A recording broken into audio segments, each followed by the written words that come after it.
Water pressure probably isn't something you think about or even notice unless it's really low, but a much more common issue is water pressure that's too high. You'll usually have a higher water pressure coming from the municipality that needs to be reduced down to a lower pressure once it gets to the house. You see, most of the plumbing fixtures in your house are engineered to operate between 50 to 70 psi. High water pressure can cause leaks, parts to fail, or things like water hammering. All you're going to need to test your water pressure is a pressure gauge like this. You can pick one up at the hardware store for about 10 bucks. There's a version that has a little red needle on it, and there's a version that doesn't. It doesn't really matter which one you use, so whichever one you can get is fine. The first thing we want to do is find out where we're going to be testing the pressure from. These pressure gauges have hose threads on them.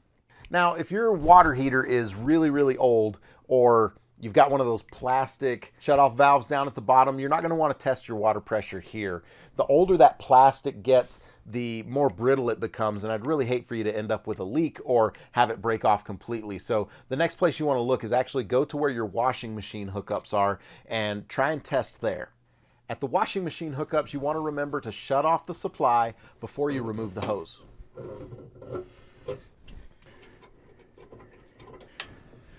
So once you decide where you're going to be testing, the next thing you want to do, make sure you have a washer inside your gauge and then go ahead and thread the pressure gauge on.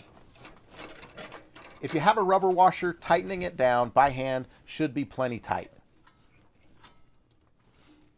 Next, you want to open the valve. If you have a PRV on the system, your pressure shouldn't be reading higher than 80. You should see somewhere between 50 and 70 psi. Now you want to go open a sink tap. Hot water side if you're testing at the water heater. Now go back to your pressure gauge and you'll notice that there was a pressure drop, but it shouldn't be more than 15 pounds. You want to see about a 5 to 10 pound drop. Now go close the tap and see if the pressure returns to normal. This is where most tutorials that I see stop, but we actually want to test this one more time to make sure we're not getting any false pressure readings caused by thermal expansion.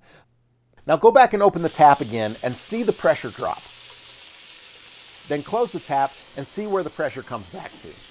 Now, in an ideal situation, you want to see those numbers be about the same as the first test that we performed. So if that's the case, perfect. If it's not, you might have an issue and might want to get a plumber out to take a look at that. But now that we're done, go ahead and close the valve and remove your pressure gauge. If you were testing where the washing machine is, reconnect the hose and don't forget to open the valve back up.